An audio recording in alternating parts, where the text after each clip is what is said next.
Hello there and welcome back to Northwestern Models, and today I'm going to show you how to build the rail-built buffer stop kit from Springside in OOgauge. So let's get started. Right then, let's have a look at this buffer stop kit then. So obviously first things first, let's open up the bag and see what we actually get inside. Now, he says.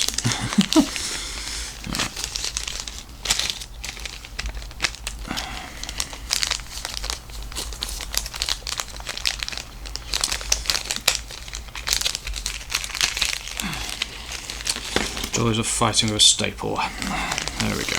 That's everything out of there now. Right, so we've got some sort of instructions.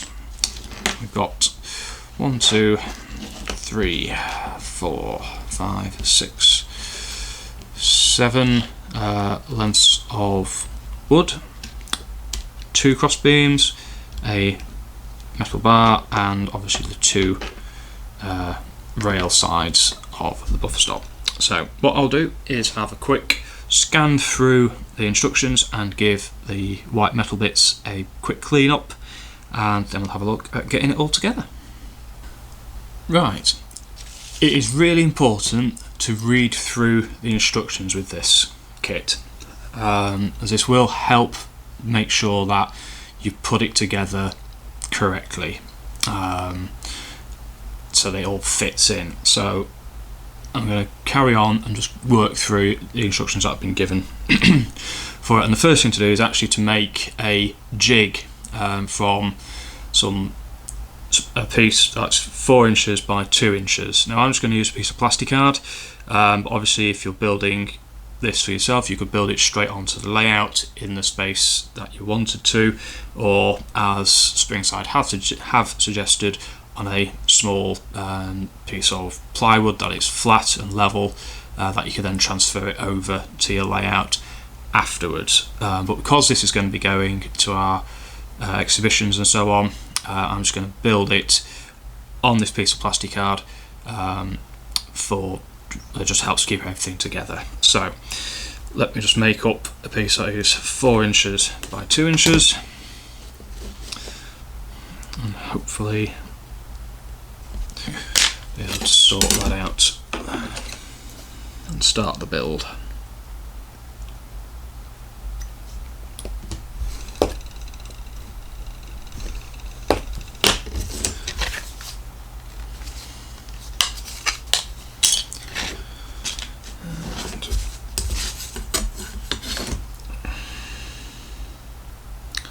On the whole, the build actually looks like it's going to be fairly simple to do, which is always a good thing. Like I say, it's just following the instructions will make life a lot easier for you.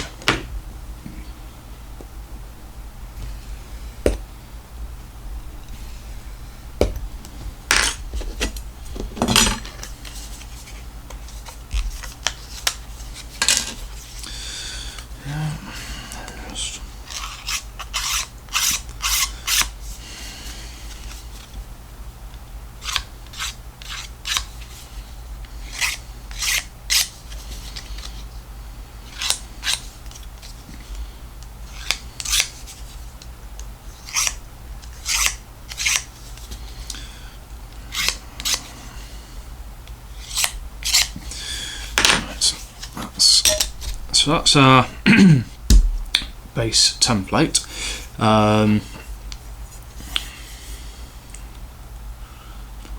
So first of all, we get the centre line on.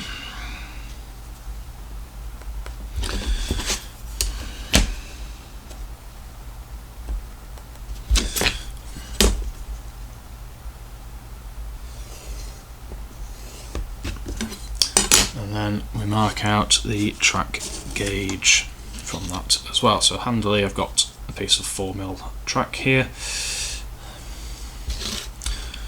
So all I'm going to do is just mark up the centre lines for it. best I can. Out of the way. Well, this is all going to help to line up and make sure everything is square to where it needs to be according to the instructions.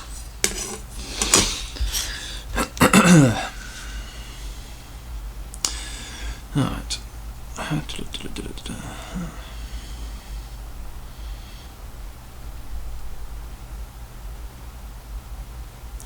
Draw 2 more lines, each 17mm from the centre to mark the ends of the sleeper. So 17mm is about there somewhere on that side. And about there on that side. So we will end up with about 5 lines on this jig.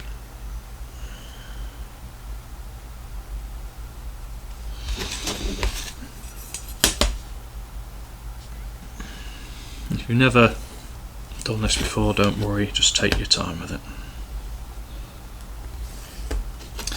So, what we've got here is we've got our centre line, we've got our rail widths, and then we've got our overall sleeper widths. So centre, 2 rails, and the overall sleeper widths on there to make it just makes everything a little bit easier.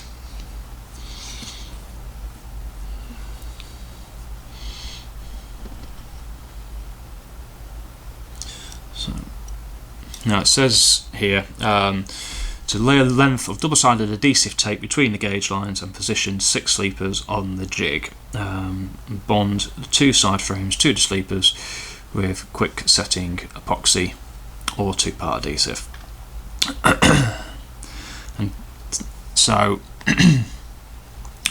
basically what you need to do is to line up 6 of the 7 sleepers on our jig to the spacers dictated by the chairs on the rail sides.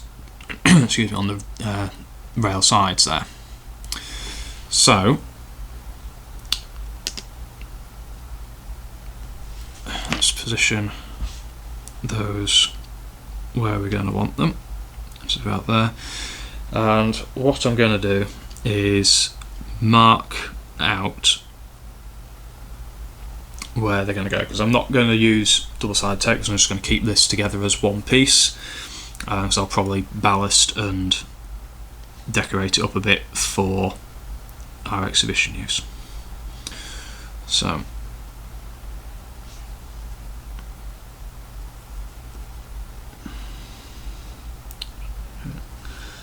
there we can sort of see where it's going to go. 6.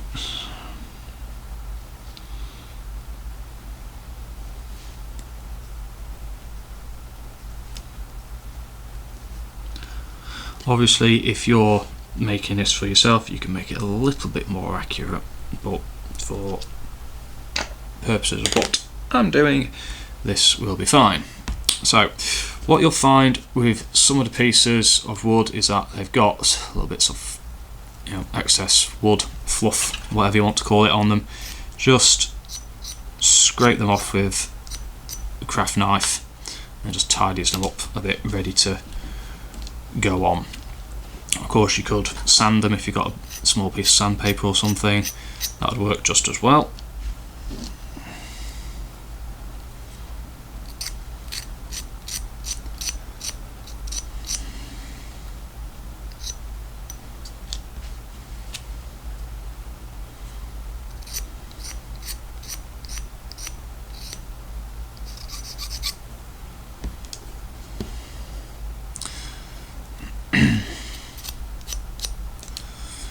And number 7, which goes in afterwards. Right, so now I know where I want my sleepers, because I've marked out using the scythe pieces. I can now look at gluing them in place. So before I glue them in place, I'm just going to double check that yes, I'm going to get them in the right place, which I will do there. Looking at it so that the sleepers line up with the chairs on the rail pieces. But I'll go through one at a time and line them all up as we glue them. Right. And to glue them, I'm going to first of all have a go with the Rocket Rapid glue, which is a relatively quick setting super glue type. So hoping that the wood won't soak this all up in one go too quickly. Let's pop that first sleeper down. It's just purely because I'm going from plastic to wood that I'm using that glue, and it does set very quickly. Yeah. And it will just be a case of just taking your time with this. There's no point in rushing it, because when we rush things, that's when it goes a bit wrong. So just take your time, because there is no rush.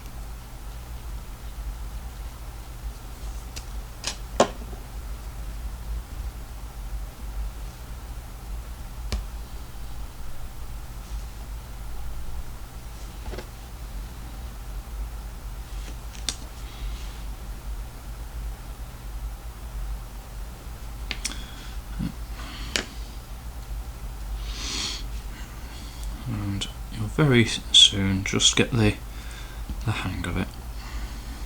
So you don't need a lot of glue, but just enough, and that will just help hold it in place.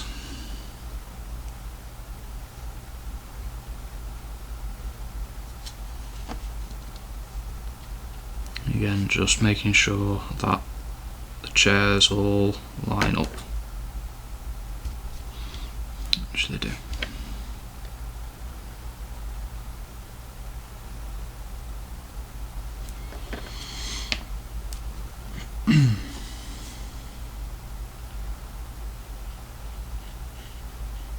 Of course, if you've got double-sided tape down, it's probably a bit quicker and a bit easier, and you will have a bit more adjustment with it as well.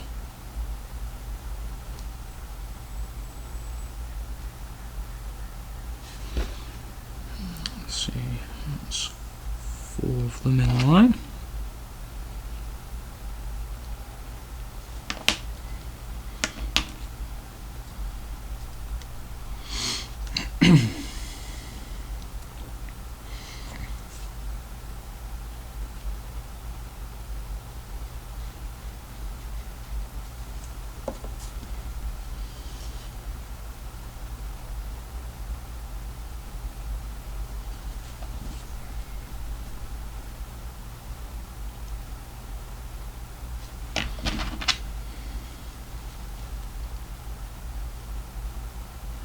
Looking good.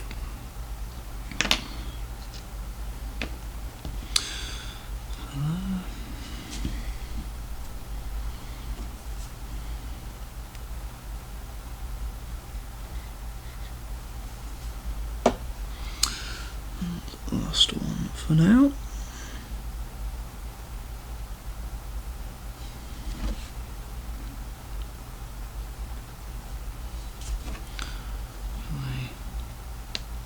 Like so. So that's that first bit done with the sleepers, so just let that settle for a minute, just whilst I literally read through the next 2 steps again.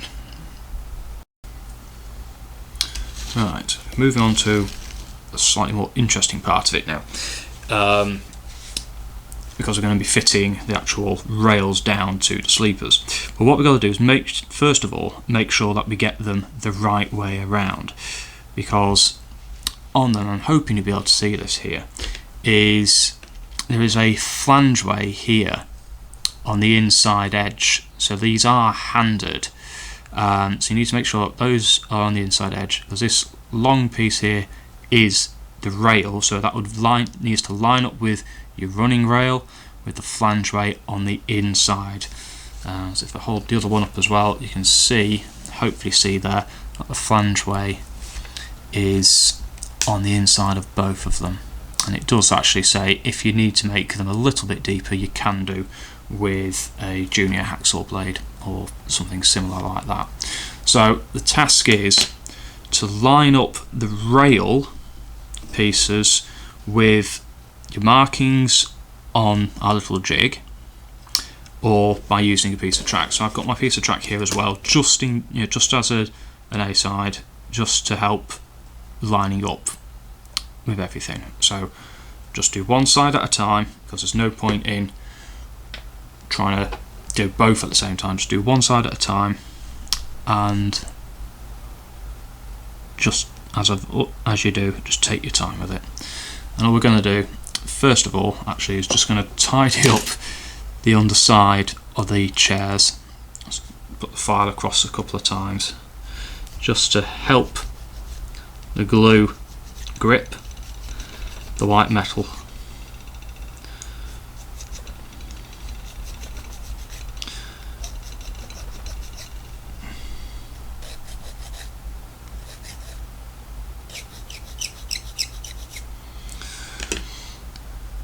So let's get a decent whack of glue on.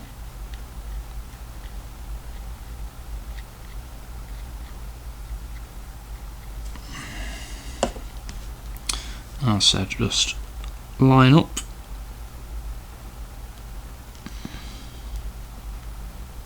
front to back and just then hold it down in place. Because once it's down, it's pretty much going to be down. Obviously, as I said, make sure you've got the right one on the right side for it.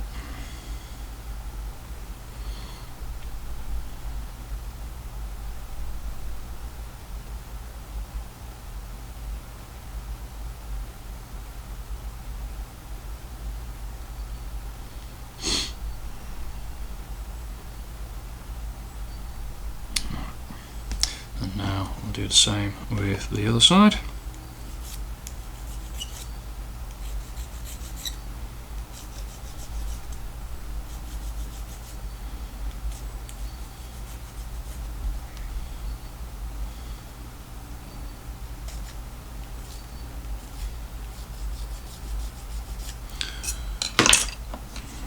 Let's do the same again.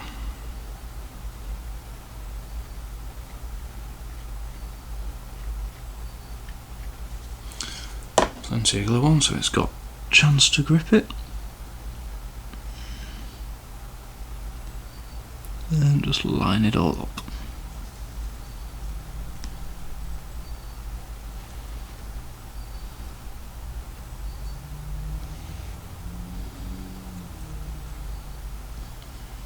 And hold it in place. So if you've got it right, you should find that all your chairs have lined up on top of your sleepers and that your rails are the correct width apart as well.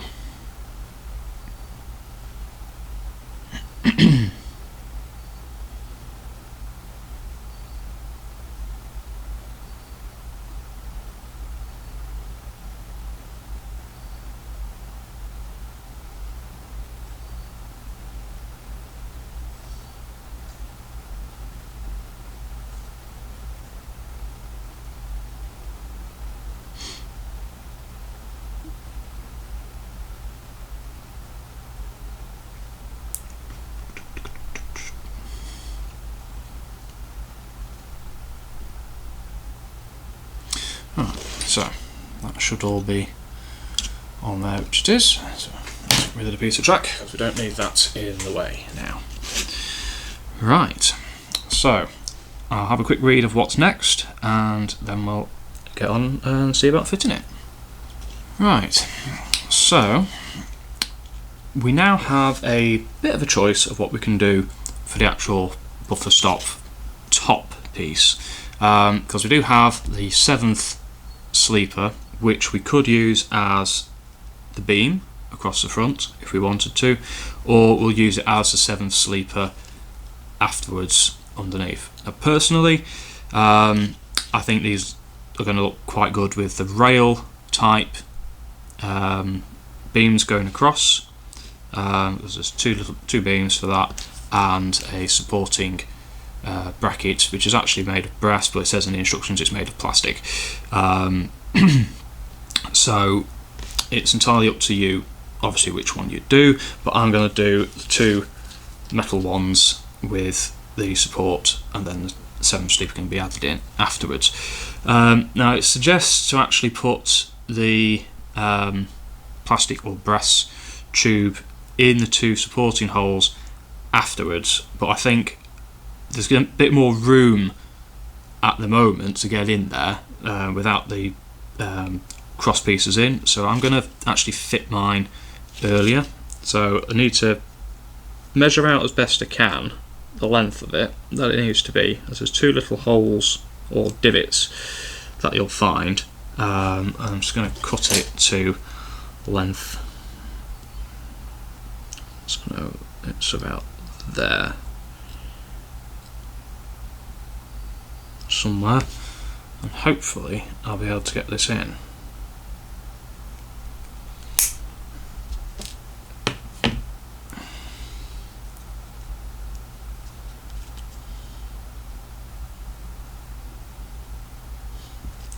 Or I would do if I got it the right length, let's say.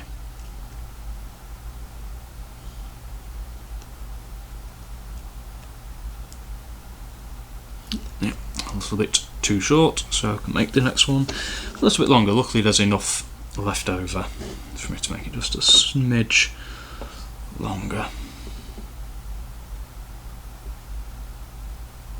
It's one of those I usually like to go too long than too short to begin with. It's unusual for me to go a little tad too short, but never mind. And lo and behold, there we are. We've gone from too short to too long. Let's take a little bit off. Trial and error. Trial and error. Eventually you'll get it.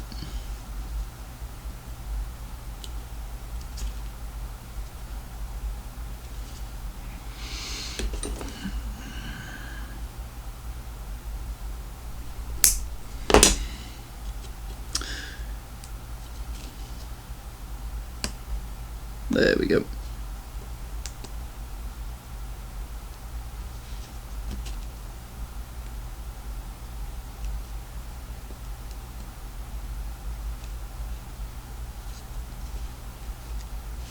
So you may or may not be able to see that, but it is in there. There is a little brass wire just going across there. So as it is in position, I'm going to glue it just in case it decides it wants to escape.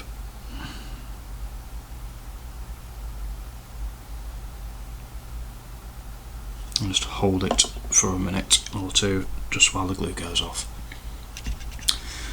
Right, now for the fun part, which is going to be to put the 2 rail pieces across to form the main actual buffer beam itself. So there's 2 pieces for this, and it is a case of the top piece should line up with the top of the buffer beam, the bottom piece should essentially line up with the bottom part of it. So just fix away as you can. As I said, just follow the instructions, and you can't particularly go wrong with it, but just take your time with it, and you'll find it will go together pretty good. That's the first one, and I can grab hold of the second bit up one and get that on there as well. Now you do want to make sure you've got a bit of a gap between the 2 rails, and hopefully I've managed to glue them on as well. So there we are, that's those on. Now then, obvious thing that I'm going to mention, because if I don't, someone will say, oh, I built this kit and then after following your video I keep getting a short on my layout. It's metal. It's going to create a short across your tracks. So it suggests in the instructions that if that rod piece that I put in before was plastic, that would be fine. But if you're putting these rail types going across, it actually suggests to put some paper or something behind them first to stop obviously the transfer of power from one rail to the other to create the short. However, the easier solution would be to just make sure you've got a gap at the end of your track so that you're not actually sending any power to your buffer stop. So make sure that you just leave a small gap and put an insulated fish plate in perhaps, and that'll do the job just as well, just as easy, if not actually easier. For that. So the last piece to go in is the spare sleeper, which goes in at the back underneath and between the two rivet points on the back end of the sleeper, the rails even. So we'll just glue that in.